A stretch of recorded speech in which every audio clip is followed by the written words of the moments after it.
Baik, halo guys semuanya. Assalamualaikum warahmatullahi wabarakatuh. Waalaikumsalam. Kali ini kembali lagi nih di podcast kewirausahaan dengan tema peluang bisnis digital bagi Gen Z di era media sosial. Nah, kita datangkan nih kali ini dengan para narasumber kita yang tidak kalah hebat-hebatnya ya, yang saya undang ini. Yang pertama, kita perkenalan dulu ya mungkin ya. Mungkin kalian juga semua belum tahu dari saya sebagai host. Perkenalkan saya Hani Aulierdani, kalian bisa manggil saya Hani. Kedua di sini saya ada mengundang tiga narasumber nih yang hebat yang kita bisa kulik pengalaman dia nih. Perkenalkan saya nama Mas. Ya, perkenalkan nama saya Rizky Asmi Ramadan, biasa dipanggil Asmi atau Rizky. Oh iya, kalau boleh tahu Mas ini berasal dari mana nih? Saya berasal dari Muara Badak. Untuk sekarang tinggal di Samarinda Hill. Oh betul, jauh sekali juga ya Mas ya. Untuk sampai ke sini dari Muara Badak perlu perjalanan berapa nih? 30 hari kan Mas? Perlu perjalanan 1 sampai 2 jam. Oh, 1 sampai 2 jam aja. Oke, berarti masih di daerah Kalimantan Timur ya. Ya. Ini narasumber kita yang pertama ini sangat orang-orang yang hebat yang kalian tidak boleh ketinggalan untuk sharing pengalaman beliau ini. Kalian tetap dengarkan ya. Kedua ini podcast kita nih mengundang narasumber yang hebat juga. Siapa namanya Mas? Perkenalkan nama saya Muhammad Fauzi Saputra. Iya. Teman-teman bisa panggil saya Fauzi. Fauzi, nama yang sangat keren sekali ya guys. Narasumber kita yang satu ini. Mas Fauzi dari mana nih kalau boleh tahu? Saya dari Desa Batuah, Loa Ganan. Oh, dekat sini aja ya Mas. Oke. Untuk narasumber kita yang ketiga ini, aduh ini abang tampan kita yang kira perkenalan dulu ya, siapa namanya? Oke, perkenalkan nama saya Muhammad Azza Fadila, biasa dipanggil J. Hah, kenapa itu bisa jadi UJ? Kan dari Najwa Fadila ke UJ.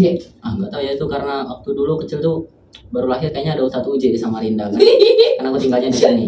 Oh, oke. Semoga benar-benar jadi ustadz ya. Oke, di zaman sekarang ini memang benar ya. Gen Z itu tuh sampai punya moto bahkan ya, tidak apa-apa tidak punya pacar daripada tidak punya uang.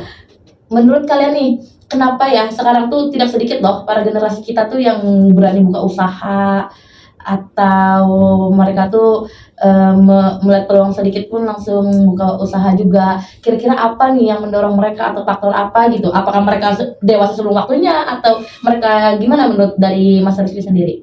Mas Rizky kalau boleh tahu udah punya usaha nggak? Ya, untuk saat ini alhamdulillah adalah usaha kecil-kecilan meskipun tidak berjalan setiap waktu atau setiap hari gitu nak saya karena lagi proses perkuliahan untuk saat ini. Gitu. Betul. Kalau boleh tahu itu Mas Rizky sendiri itu usaha apa ya? Nah, untuk usahanya seperti salah satunya bekam. Nah, Bekam. ya beterapi bekam untuk dikhususkan untuk masyarakat yang mempunyai seperti penyakit-penyakit tertentu. Ya, setelah itu untuk mahasiswa juga bisa kadang apabila mahasiswa ingin berbekam juga saya bekam gitu. Oke, untuk para penonton jangan lupa ya, kalau mau bekam di Mas Rizky ini ada nih bekam profesional ya. Kalau boleh tahu berapa nih harganya nih kira-kira? Nah, untuk masyarakat seperti biasa di kalangan desa maupun di perkotaan biasanya dari saya pribadi membuka harga 100.000 ya. Nah, itu lengkap komplit dengan terapi-terapinya. Setelah itu untuk mahasiswa, karena mahasiswa kebanyakan ini tidak kerja ya, kebanyakan tidak kerja, fokus dengan kuliahnya, mengandalkan beasiswa, maka saya membuka harga seperti 30 sampai 50.000 tergantung keadaan mahasiswa ekonominya. Berarti potongannya itu sangat besar sekali ya Mas? Ya, sangat besar ya? Itu saya bukan sekedar membisnis, tetapi untuk bagaimana saya beramal kepada orang lain. Wah, gitu. Mas Rizky ini teman-teman bagus sekali ya, ternyata usahanya ini bekerja sambil beramal. Apalagi untuk kalangan pelajar dan mahasiswa, ini nih ada dapat potongan 50% ya. Yang sebenarnya kalau dipikir tuh jauh banget potongannya ya, antara harga masyarakat umum dengan mahasiswa kaya. Oke, mungkin kita lanjut nih ke Mas Fauzi ya. Mas Fauzi ini kira-kira lagi buka usaha apa atau lagi ikut kerja dengan orang atau gimana nih? Karena Gen Z ini bukan peluang membuka usaha aja, tapi juga nggak punya gengsi untuk kerja gitu ya. Maksudnya tuh kita tidak takut untuk kerja di usia yang sekarang. Mungkin pengalaman Mas Fauzi itu gimana? Kalau dari saya ini ikut kerja di sebuah PT di mana di situ menyediakan sebuah makanan-makanan khas Jepang. Oh, kayak ramen gitu. Ya, betul. Wah, berarti Gen Z satu ini dia membuka usaha sendiri, dia tidak berpatok kepada orang lain ya. Nah, beda dengan Mas Fauzi ya teman-teman. Kalau Mas Fauzi ini dia lagi dia tidak malu nih. Dia tuh tidak mengedepankan gengsinya. Ya, Gen Z itu bukan hanya untuk membuka warung usaha tapi juga tidak malu untuk kerja ya. Betul. Betul. Kira-kira kenapa Mas Fauzi itu terdorong untuk ikut kerja di usia yang sekarang nih? Apalagi kan kerjaan itu pasti memakan waktu kegiatan yang lain kan, seperti kuliahan terganggu. Gimana Mas Fauzi memanajemen itu? Dimana kan saya kerja juga sebagai freelance di sana, jadi jadwal kuliah saya bisa saya infokan atau sesuaikan ke manajemen saya. Jadi kalau di hari kuliah saya bisa buat fokus untuk kuliah, sedangkan di hari kerja saya bisa fokus buat bekerja. Jadi kalau misalnya apa yang mendorong Mas Fauzi itu untuk kerja gitu? Karena untuk di zaman sekarang sih harusnya kita nggak perlu gengsi buat kuliah sambil bekerja, karena Betul lagi. di usia kita berkuliah kita bisa dapat uang kita gunakan sebaik mungkin buat kuliah, kita juga bisa buat mengurangi sedikit beban bagi keluarga kita. Tuh. Nah, guys, kita perlu tahu bahwasannya ini Gen Z yang sangat bagus nih prinsipnya ya, karena dia tidak mengedepankan ego dan juga dia nih mau bekerja sambil kuliah, yang mana tidak semua orang nih mau. Apalagi kira-kira malu nggak ketika nih Gen Z ini kan kadang-kadang ada yang merasa tingginya malu, rasa malunya tinggi. Seperti misalnya Mas Fauzi saya kerja, tiba-tiba ada teman Mas Fauzi nih datang kerja, apa yang Mas Fauzi rasakan? Apakah malu, minder, aku kerja aku malu gitu, atau gimana nih? Justru kalau ada teman saya datang di tempat saya buat makan, saya senang karena mereka bisa ngelihat saya buat melakukan pekerjaan yang mungkin belum tentu mereka bisa. Wah, ini keren sekali sih ya teman-teman ya. Oke, mungkin kita lanjut lagi ke Mas siapa tadi namanya ya? Uje. Mas Uje, karena BTW ya nama beliau ini Najwa Padilla tadi ya Mas ya, tapi dipanggilnya Uje. Kira-kira Mas Uje nih, untuk sekarang itu untuk masa sekarang apa sih Mas Uje lakukan selain kuliah? Sampingan kuliah itu biasa ngurir sih.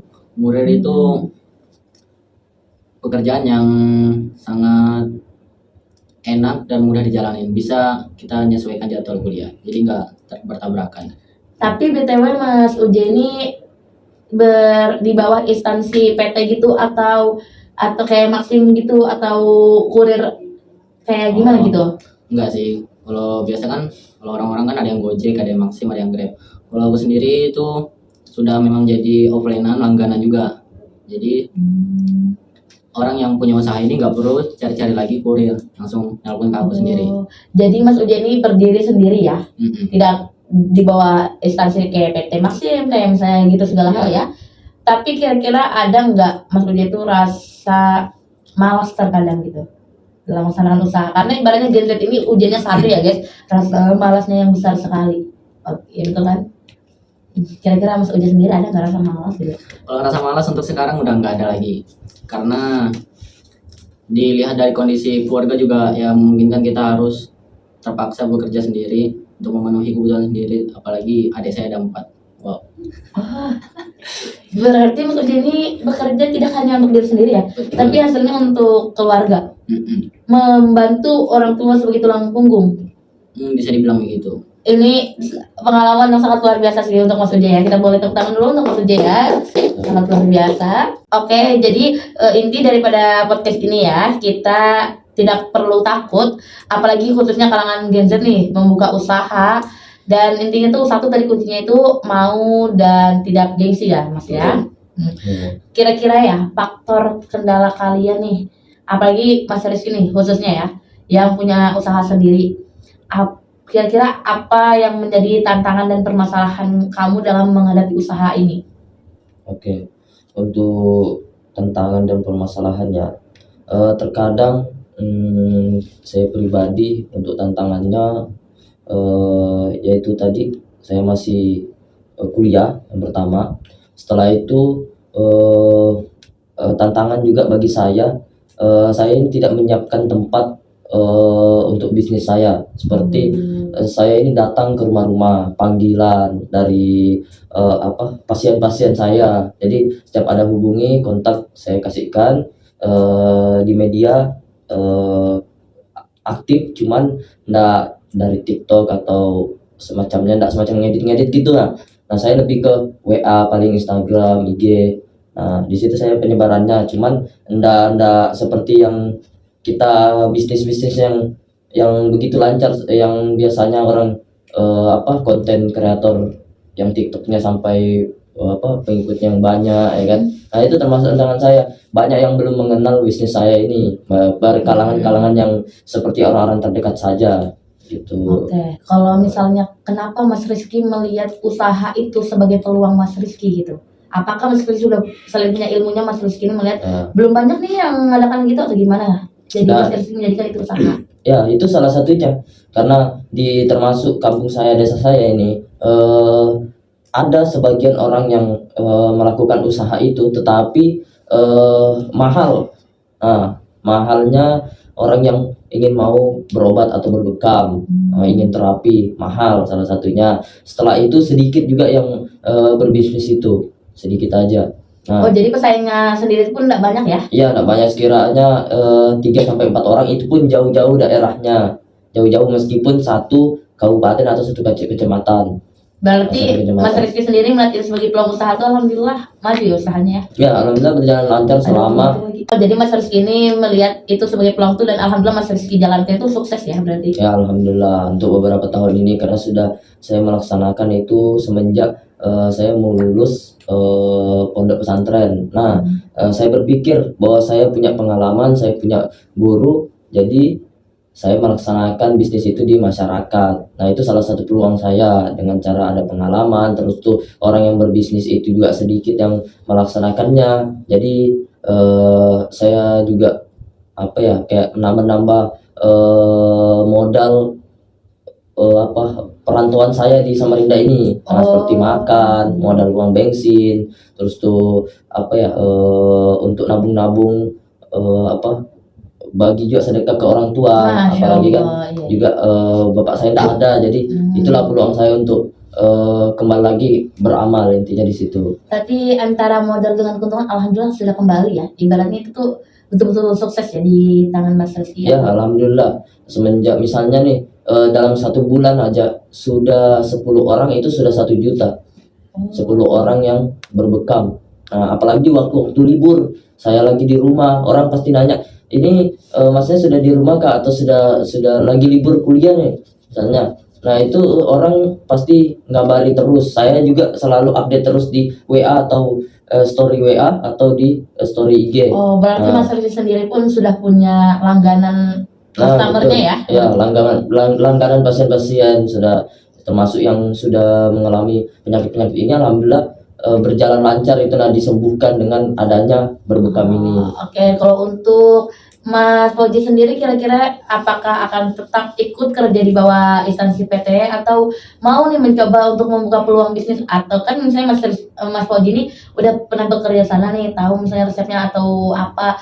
Oke, jadi untuk Mas Fauzi nih kira-kira ya, kalau dari Mas Fauzi ini nih mau nggak untuk kedepannya nih apa yang akan dikerjakan, apakah mau mencoba untuk membuka usaha sendiri atau tetap ikut bekerja di bawah PT gitu? Kalau untuk itu sih, yang dimana kan di tempat saya ini bisa dibilang sebagai jenjang karir. Kita bisa mulai dari bawah, terus naik Loncatan batu loncatan, aduh salah. sampai jadi manajemen. Nah, dimana kan sekarang saya sudah punya 2 sertifikat, jadi saya butuh 3 sertifikat lagi supaya bisa jadi karyawan tetap. Setelah itu saya mungkin terus berkontribusi dengan perusahaan, dimana nanti ada sebuah peluang bahwa karyawan itu bisa diangkat sebagai manajemen di situ. Oh, jadi kalau Mas Rizky tadi dia terus mengembangkan usaha hingga ke depannya nih, insya Allah punya tempat sendiri ya, Ya, untuk perbekaman. Nah, dia usahanya sendiri. Kalau misalnya Mas Fauzi ini beda lagi, dia Gen Z yang ibaratnya mengejarkan jenjang karirnya itu menjadi manajer ya, tetap di bawah PT dia tapi menjadi manajernya ya. Betul. Kalau misalnya Tapi tidak mungkin kan juga kalau saya pasti akan membuka usaha di Betul. atas kepemilikan saya sendiri. Oh ya, kalau misalnya Mas Fauzi tadi kan dia mau bertahap ke jenjang menjadi manajer ya. Kita doakan aja teman-teman semua semoga terkabul juga. Apalagi Amin. Mas Fauzi ini dia katanya tadi mau apa nih? Mau buka usaha. Betul sekali. Oh iya, kalau ada peluangnya juga dia buka usaha atas namanya sendiri gitu. Nih kalau terakhir nih, kalau Mas Uji nih kira-kira, oh iya bentar ya, kalau Mas Fauzi nih kira-kira apa yang menjadi tantangan kendala selama bekerja nih? Oh, kalau tantangan sih saya tidak bisa bohong, kadang mengalami yang namanya kelelahan yang karena kerja sambil kuliah itu lumayan cukup menguras tenaga kita. Tapi di mana ada satu prinsip yang saya selalu pegang, Apa tuh? kalau kita berani masuk berarti kita harus siap buat menyelesaikan. Betul sekali, gentleman sekali ya teman-teman. Oke, mungkin itu aja tantangannya. Kalau dari saya tantangannya cuma itu sih, selalu kelelahan. Selalu kelelahan ya. Oke nih, kalau misalnya untuk Mas Uji sendiri nih kira-kira kedepannya mau gimana? Apakah mau menjadi kurir terus-menerus hingga membuka PT kayak misalnya membuka sendiri kayak Maxim, Gojek, atau mungkin nanti Mas Uji bikin sendiri namanya apa nih, kurir-kuriran atau kurir genset atau gimana gitu? Atau mau mungkin. beralih usaha? Mungkin kalau di sampingan kurir ini aku nggak bakal nerusin kurir ya, karena selalu di jalan terus dan capek, panas, hujan, itu bisa menyebabkan kesehatan kita berkurang. Jadi di samping kurir ini aku buat video, foto, ngedit. Nah itu aku biasa buka jasa ngedit, buka jasa foto. Oh, iya. Oke, jadi bagi teman-teman semua yang menonton ini, jangan lupa nih ketika kalian ada proyek butuh yang editor itu bisa ke Mas Uji nih ya. Bisa. Oke, berarti kedepannya Mas Uji ini mau membuka peluang usaha bisnis sendiri Iya, dan jadi editor ya. Sudah masih tahap pembuatan studionya buat kamar sendiri. Oh, sudah mau punya studio. Iya, Berarti ini sudah 2/3 ya dari perjalanan menjadi editor nih. betul. Tapi kira-kira kurirnya itu bakal tetap dilanjutkan atau? Bakal dilanjutkan karena itu kan cuman sampingan, dan kalau misalnya ada orderan aja baru dijalankan. Oh iya betul lagi ya. Berarti kuncinya itu jadi genset itu satu, tidak perlu malu, takut, dan gengsi tinggi ya teman-teman semua ya. Oke, jadi kan di sini narasumber kita nih ada 3 orang nih sangat hebat dan pengalamannya yang luar biasa ya. Ada yang masih kerja dengan orang, ada yang kerja sendiri, bahkan ada yang punya usaha sendiri. Yang mana mereka tuh pengalamannya sangat luar biasa ya. Juga mereka ini punya kunci satu, intinya tidak boleh malas, Tidak gengsi. tidak bergengsi, dan tidak perlu takut untuk Untuk memulai. memulai, ya. Betul. Jadi kalau untuk hostnya sendiri, alhamdulillah sih hostnya ini saya itu lagi juga bangun usaha. Usaha apa tuh? Saya ini usahanya jalur hijab. Saya jadi ya jualan hijab online juga. Tapi untuk sekarang saya itu alhamdulillah lagi mengalami sedikit kerugian, namanya usaha itu pasti ada kerugiannya ya. Betul. Tapi kira-kira kalau Mas Fauzi sendiri ada nggak mengalami kerugian ketika kerja di bawah naungan gitu? Kalau kerugian pasti sih, apalagi di mana kan di tempat saya itu per bulan selalu ditargetkan sekitar 1,4 miliar. Apabila kita penjualan kita selama sebulan tidak mencapaikan sales, bonus tidak ada masuk buat dia saya sendiri. Tapi untuk gaji tetap ada ya? Untuk gaji pasti ada, cuman yang bonus ini yang hilang. Cuman karena kan bonus ini lumayan lah. Jadi kalau sales nggak tembus, sakit juga kita kalau kerja nggak dapat bonus. Kalau Mas Rizky sendiri nih kira-kira ada nggak mengalami kerugian daripada usahanya sendiri? Ya untuk kerugian ya, misalnya alat-alat yang rusak, nah itu kita bakal pesan lagi, termasuk alat-alatnya ini kan ada sebagian yang langsung diganti, dipakai langsung buang. Nah ada juga yang dipakai terus-menerus tetapi dibersihkan. Nah kalau misalnya rusak bakal beli baru. Nah itu yang membuat kita rugi tapi tidak banyak, meskipun itu tetap keluar uang untuk mengganti alat itu ya agak repot juga kan, apalagi pesannya agak jauh, ini jaraknya jauh gitu, nggak ada daerah-daerah sini, sulit mendapatkan alatnya. Tapi kalau untuk Mas Uji nih kira-kira ada nggak kerugiannya? Kalau untuk kerugiannya ya, kalau untuk kurir pasti ada. Kemarin itu sempat menjatuhin barang di jalan. Iya Mas, kok bisa sampai jatuh tuh, ngantuk atau gimana? Enggak, karena Kurang kopi kayaknya. Oh iya kan? plastiknya jebol. Jadi dalam plastik itu seharga 1 juta berapa itu tak hampir di jalan itu. untung aja yang punya usaha itu baik banget. Jadi Ini kan termasuk hal yang menarik nih. Kira-kira apakah ketika Mas Uje sebelum mengantarkan barang-barang online itu Mas Uje tuh bilang dulu nih, Mbak tolong di packing dengan rapi, dengan teliti, dengan iya, itu sudah dari mbaknya juga ngasih tahu kan. Itu sudah dibawa baik-baik, kalau bisa jangan gantung. Nah, tapi ku lihat kan aman-aman aja, jadi ku gantung. Nah, pas di jalan, nabrak gundukan. Berarti Oh, jadi kesalahan dari kesalahan Mas sendiri. Ujek sendiri. Oh, Iya, itu jadi pelajaran. betul. Kita kan manusia yang tidak akan luput Tidak dari luput kesalahan dari ya. kesalahan. Jadi wajar lah kalau tidak ada gitu tidak akan ada pelajaran-pelajaran yang diambil ya. Betul. Oke guys, mungkin cukup sekian ya. Oh, jangan, bentar dulu. Oh, masih ada nih, apalagi Tiga nih. terus yang ditanya nih. Iya. Bosnya Tapi belum. Mbaknya bagaimana tadi bisnisnya dilanjuti? Tiba-tiba lempar ke kita lagi. Ya, sampai sekarang apakah berlanjut atau bagaimana Tadi bisnisnya bisnis hijab hijab itu? Ya kan kata-katanya sih ada Ada apa ya? Oke, teman-teman semua, sebelum kita tutup ya, perkenalkan juga kan tadi saya sebagai host itu selain menanyakan saya juga akan menjelaskan kalau saya ini juga alhamdulillah punya usaha online yang mana usaha saya itu berjualan hijab, yang mana saya melihat pasaran di kalangan sekarang itu dia hijab itu bukan sesuatu tren yang sesaat, tapi juga sebagai kebutuhan pangan makan dan papan. Nah, dia kan masuk dalam golongan fashion ya, yang mana dia tuh bakal tetap terpakai, tetap Pakai sehari-hari. untuk muslimah, apalagi di Indonesia ini kan termasuk negara dengan agama Islam nomor 1 kan, dan muslim terbanyak. Itu sih. Jadi kalau untuk kenapa saya melihat peluang itu ya karena faktornya itu saya melihat banyak perempuan yang berhijab. Tapi kalau untuk tantangan itu banyak pesaing lain lah gitu nah, yang menjadi saingan saya. Jadi yang menjadi pesaing itu penjual-penjual lain yang jualan dengan harga kurang lebih dengan jualan saya juga. Kalau untuk kerugiannya alhamdulillah sih saya lagi mengalami kerugian sebesar beberapa juta lah. Oh iya, kalau misalnya nih saya mau nanya nih pribadi ya, kan ini hijab nih bisnisnya, itu berapa tahun sudah berjalan? Itu dari orang tua dahulu bisnis keluarga atau bisnis memang langsung dari pribadi, pelur dari pribadi gitu? Keren juga nih pertanyaannya. Jadi kalau untuk hijab itu ya, saya itu buka dari Mei 2025 kemarin. Jadi alhamdulillah ini kalau bulan Mei ini nemu 1 tahun nih saya usaha, dan itu atas kemauan saya sendiri. Karena saya melihat Gen Z ngapain malu buka usaha, betul kan? Saya juga melihat kayak daripada kita nganggur, waktu banyak terbuang, setelah kuliah mending kita kerja aja, usaha juga. Sehingga uang itu kita membantu, betul kata kalian, membantu untuk kita biaya kebutuhan, biaya perkuliahan, sehingga tidak bergantung kepada orang tua. Itu sih yang menjadi sebabnya. Mungkin ini saja ya. Sebelum itu, Satu lagi. aduh, kalau dia ditanya-tanya terus ya guys. Penasaran nih sama kalian ini kan punya usaha hijab. Betul. Mana kan pasti setiap pembeli itu pasti beda-beda responnya. Kadang ada yang mengkritik tentang hijab Kak Ani ini.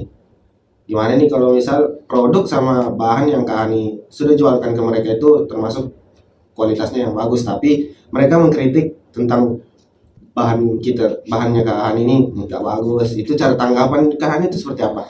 Oke, jadi ketika dalam berusaha itu Gen Z itu tidak hanya uang-uang aja yang dipikirkan ya, tapi kayak mana kita memanajemen dengan baik, kita mengatur dengan baik, dan salah satunya kita membuat kayak mana usaha kita ini dengan baik, sehingga ketika kita berusaha itu saya selalu tekankan 2 hal.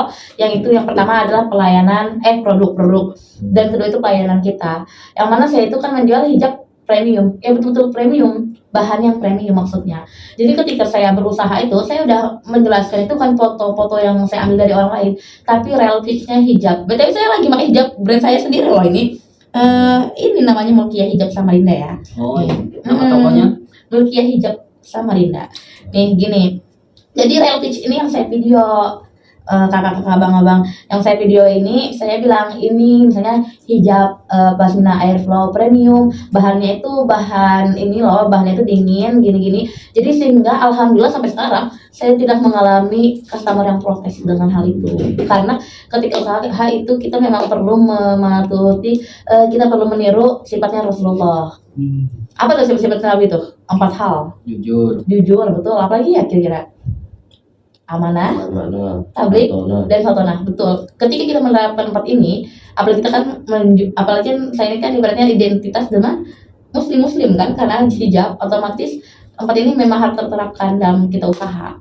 Gitu. Oh, wah ternyata diskusi kita ini kayak semacam banyak pelajaran-pelajaran saling menukar pengalaman Betul, ya kan, tidak betul. sekedar diskusi. Oke guys, mungkin cukup sekian ya ini kita ngobrol santai. Sebelum kita tutup nih, kita minta Kak Hani buat kasih satu kata-kata atau Loh, kok buat hostnya semangat sih nih nggak buat- boleh dong hostnya. buat anak-anak generasi Z Iya, sekarang betul. gimana? Betul? Ya, Oke, mungkin kalian minta hostnya ya. Mungkin sebelum itu juga saya hostnya ini kok kalian malah nanya saya ya kan? Apa? Jadi kalian yang nonton semoga bisa mengambil pelajaran yang bermanfaat dari pengalaman narasumber dan narasumber kita yang super hebat ini ya. Yang mana pengalamannya itu tidak bakal terlupakan ya dan akan jadi pelajaran sumber hidup. amin. Ya, mungkin kalau dari Mas Rizky sendiri, apakah ada yang disampaikan nih kepada para penonton? Untuk saya pribadi cukup sampai sini karena kita melihat waktu. Oke guys, nah jadi kita buat para penonton sekalian mungkin cukup sekian dulu ya podcast kita, mungkin akan dilanjutkan untuk episode lainnya mungkin ya. Bentar, sebelum kita tutup, kita mau minta satu-satu dari kita semua. Betul sekali. Jadi untuk kalian semua yang udah nonton, terima kasih banyak. Nih Kak, saya juga sebagai host terima kasih banyak kepada narasumber saya yang sangat luar biasa, pengalaman yang tidak akan terlupakan seumur hidup, yang mana banyak dapat kita ambil pelajaran-pelajaran di dalamnya ya. Saya mungkin sebelum kita tutup ya teman-teman, kita minta sepatah dua kata dulu dari para narasumber kita yang hebat untuk memberikan pesan dan kesan nih di luar sana kepada para Gen Z. Mungkin dari Mas Puji dulu nih. Boleh. Untuk dari saya nih buat teman-teman di luar sana, untuk mulai dari teman-teman di luar sana, satu hal yang ingin saya sampaikan kepada kalian bahwa mulai dari kecil itu wajar. Yang penting jangan pernah berhenti mencoba. Setiap langkah kalian adalah pengalaman yang berharga. Keren sekali ya teman-teman. Intinya dari pesan itu apa tuh? Jangan pernah kita takut untuk mencoba ya, karena dari langkah kecil kita aja itu adalah sebuah pengalaman yang berharga. Betul sekali. Mungkin dari Mas Uji nih, apakah ada satu kata dua kata yang akan disampaikan kepada para penonton? Nggak banyak kata sih, yang penting gitu tuh bukti nyata ya. Asik lagi ini para Gen Z ini, ya Allah. Memang benar-benar membuktikan Gen Z-nya ya guys. Oke, mungkin dari Mas Rizky terakhir nih. Oke, untuk teman-teman yang di luar sana, yang terutama Gen Z ya, bahwasanya kita boleh berbisnis, kita boleh bekerja, kita boleh berkuliah dan sebagainya. Nah, tetapi ingat bahwasanya kita sebagai manusia, bagaimana kita bermanfaat, mempunyai manfaat bagi manusia yang lainnya. Oke, mantap juga ya. Jadi pesan-kesan seluruhnya dari Gen Z ini, yang pertama jangan takut untuk memulai karena langkah kecil itu adalah pengalaman yang luar biasa. Yang kedua, berusahalah sambil beramal, dan yang ketiga, tidak perlu kata-kata, yang penting aksi nyata ya. Oke. Kalau dari hostnya? Aduh, kalau dari hostnya nggak perlu deh, karena kan saya sebagai host nih. Mungkin kalau dari hostnya untuk kalian semua di sana, pokoknya jangan takut walaupun kalian punya modal nekat aja juga sudah bisa jadi langkah kecil kita berkontribusi untuk membangun usaha ya. Membangun usaha dengan melihat lingkungan kalian sekitar, misalnya lagi trennya apa, mungkin bisa dicoba dengan itu. Intinya satu, jangan takut, jangan malas, dan jangan gengsi. Mungkin itu saja yang dapat kami sampaikan dari podcast kewirausahaan kami dari para kalangan Gen Z mungkin ya. Saya Hani Aulirdani sebagai host, dan mungkin Saya Muhammad Fauzi Saputra. dan Saya Muhammad Azza Fadila dan Saya Rizky Asmi Ramadan. mengucapkan Minat salah. sekian dan terima kasih. Kita tunggu di episode selanjutnya kalau ada episode selanjutnya. Bye bye. Bye.